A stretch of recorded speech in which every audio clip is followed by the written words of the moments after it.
There are moments in life when everything changes, not through fireworks or grand gestures, but through a quiet decision made over coffee. A man walks into a small cafe burdened not by love, but by a business deal on the brink of collapse. A woman unaware sketches the world on napkins between customers. Neither knows that their paths are about to collide in a way that will unravel everything they thought they understood about appearances, partnerships, and the fragile line between acting and being. Lucas Davenport was the kind of CEO who made headlines without seeking them. Architect by trade, leader by necessity, he ran his multi-million-dollar firm like a symphony, precise, passionate, untouchable. But even the most calculated men face moments they cannot plan for. And for Lucas, that moment came in the form of a polite, chilling email, the biggest real estate partner he'd ever pitched to Mrs. Eleanor Vance expected to meet his wife. Not his partner, not his co-founder, his wife. The problem, Lucas wasn't married. He wasn't even dating. His last relationship had ended with a text, and the only stability in his life was the skyline he helped shape. But Mrs. Vance didn't care about that. She valued harmony. She believed that a man who built homes should have a home, that a man designing stability for others should embody it himself. It sounds old-fashioned, doesn't it? But in high-stakes business, appearances aren't just accessories, they're leverage. Lucas's VP and longtime friend Ben tried to make light of the situation. Just find someone to play the part, he joked. Hire an actress. One night. One lie. What's the worst that could happen? It sounded ridiculous at first, unethical even. But as the hours passed and pressure built like concrete in Lucas's chest, the idea didn't seem so impossible anymore. It seemed necessary. Across town, Amelia Hayes folded paper sleeves onto coffee cups at a local cafe called the Daily Grind. She wasn't anyone you'd notice in a crowd, not because she lacked beauty, but because her beauty was hidden behind thick glasses, worn-out sneakers, and the invisible weight of a dream deferred. She had a degree in design but worked hourly shifts, barely scraping together enough for rent. Her artistry hadn't disappeared, it had just gone underground, showing up in quick napkin sketches and silent observations. When Lucas stepped into that cafe, he wasn't looking for salvation. He just wanted caffeine. But fate, or perhaps desperation, is funny like that. He saw Amelia sketching, watched her hands dance with a pen like they were telling secrets the world had forgotten. And in that fleeting moment, an idea flickered. What if this woman, this quiet artist, could be the missing piece?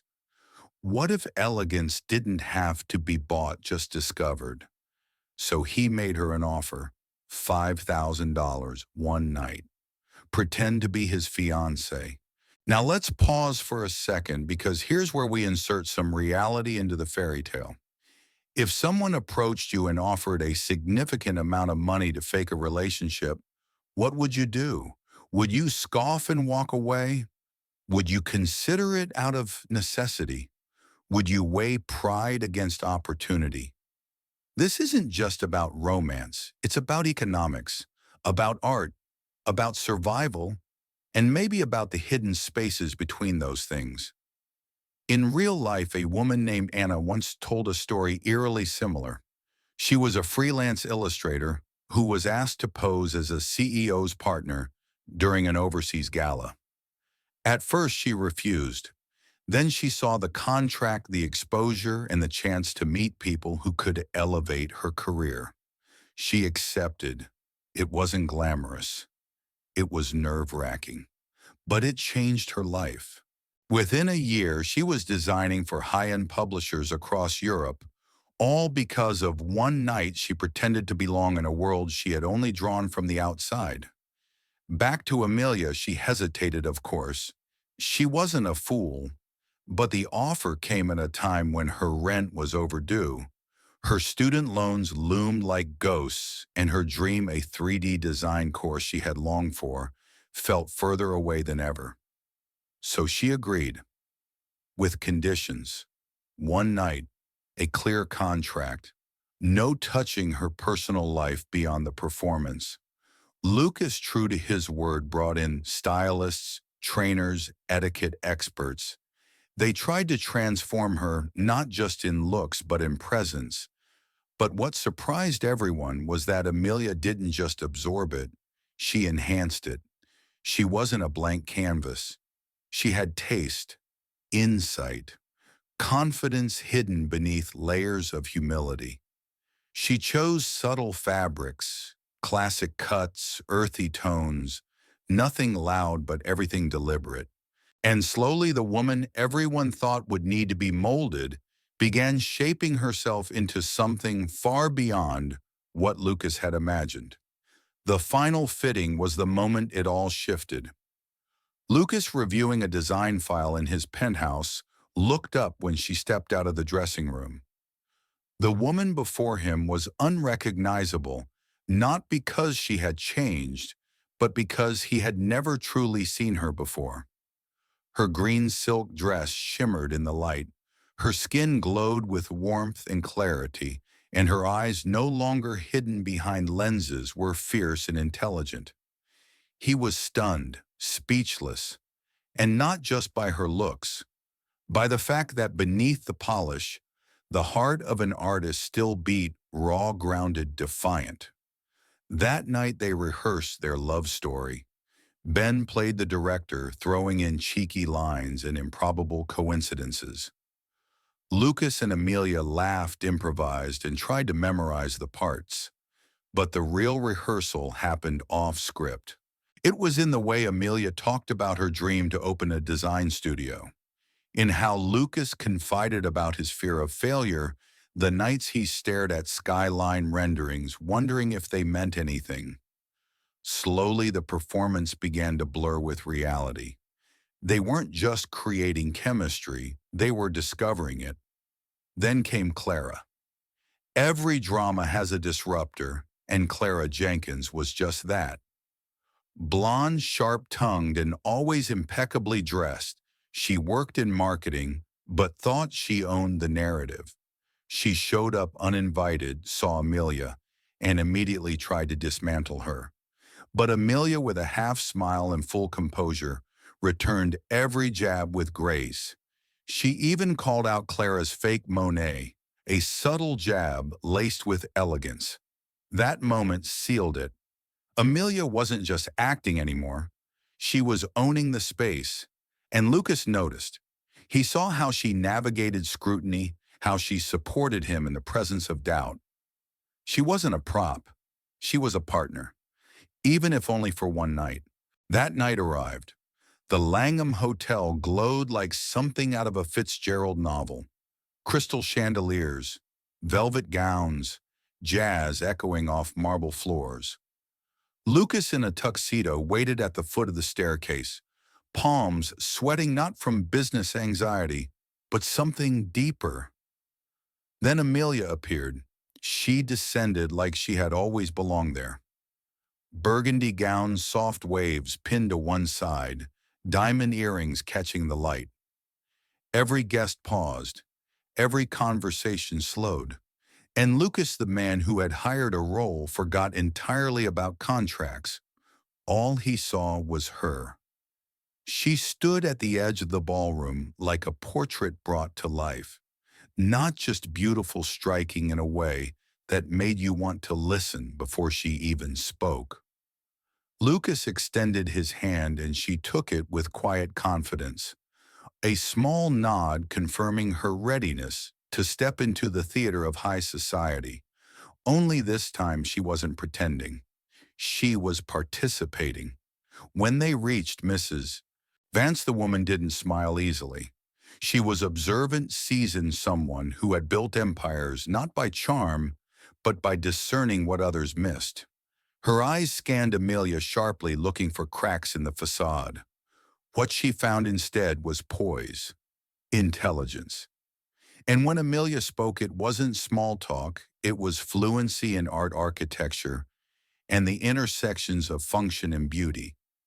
She complemented the Gothic arches in the Langham's architecture, traced their design lineage, and seamlessly connected it to modern minimalist principles. Lucas was floored. He didn't coach her on any of that. It was just her. And this is where the story shifts from fiction to something deeply human. We've all met someone whose talent was hiding behind a uniform. The waitress who could sculpt, the janitor who wrote poetry, the cashier who codes after midnight. And yet so many of them never get seen, not truly. Because society, for all its claims of meritocracy, often overlooks brilliance when it comes in humble packaging. That night, Amelia wasn't just seen. She was validated. There was a moment, a delicate one, when a cynical investor at the party challenged Lucas's ability to deliver on the Serenity Shores project. The jab was meant to be professional, but it was personal. Before Lucas could reply, Amelia stepped forward. Her tone wasn't defensive, it was calm.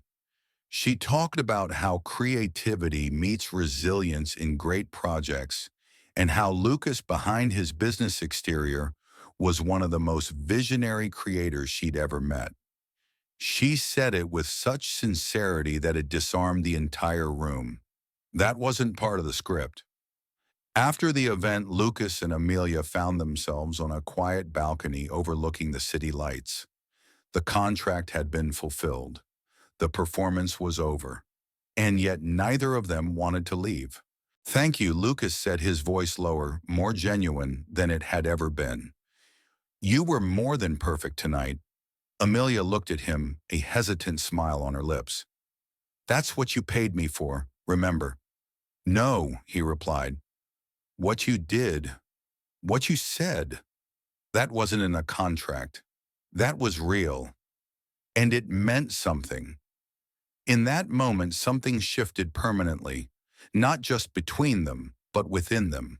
For Lucas, the lines between performance and emotion had blurred completely. For Amelia, a door had opened, one she never expected to walk through, but one that now seemed like it was built just for her. This kind of emotional collision isn't unique to fairy tales. It's echoed in real life more often than we realize. In 2007-9, a woman named Lydia was hired to impersonate the fiancé of a reclusive artist during an elite gallery event. She agreed reluctantly, needing the money. What she didn't expect was to connect deeply with the artist, not romantically, but intellectually. That night led to a collaboration, and within a year they were co-hosting exhibits around Europe. What began as make-believe became the foundation for a genuine partnership rooted in mutual respect and creative synergy. Have you ever had a moment where pretending led to something unexpectedly real? Please comment below and like this video if you believe the best love stories start with honesty. Subscribe our channel now for more powerful story-based videos every day. These stories matter because they remind us that opportunities often come in disguises, sometimes as a job, sometimes as a role, sometimes as a stranger asking something outrageous. And the decision to say yes, to lean into the unknown, is where transformation begins. Amelia's story didn't end with one night. Over the next few months, she left the daily grind. Not because she was rescued by a man, but because the door had opened and she had the courage to walk through it. She became a sought-after graphic designer, an art consultant, and yes, the creative force behind the aesthetics of the Serenity Shores Resort. Mrs. Vance, pressed by her knowledge and taste, personally invited her to join the project's interior design team. She went from coffee shop sketches to million-dollar discussions, not by changing who she was, but by allowing herself to be seen. Lucas, too, was changed. He had started with a problem and found a partner. What he thought would be a lie became the most honest part of his life. And the irony, it was the lie that revealed the truth. Not just about Amelia, but about himself, that he was tired of transactional relationships, of guarded conversations. With Amelia, he rediscovered something raw and rare vulnerability without weakness. 6 months after that fateful dinner, Lucas asked Amelia to marry him. But this time it wasn't to impress anyone. It wasn't a business deal. It was a declaration, a promise. And when she said yes, it wasn't a script. It was a beginning. Now, if you're watching this and wondering what the takeaway is, it's not that you need a tuxedo or a ball gown to change your life. It's this: opportunities are often wrapped in discomfort, hidden behind unorthodox questions or unlikely encounters. The greatest stories don't begin with confidence. They begin with doubt, with skepticism, and with a simple but brave yes. Amelia could have said no. She had every right to. Pride, fear, principle, all valid reasons. But she looked at her situation, honestly weighed the risk, and chose to believe in the possibility that something good might come from it.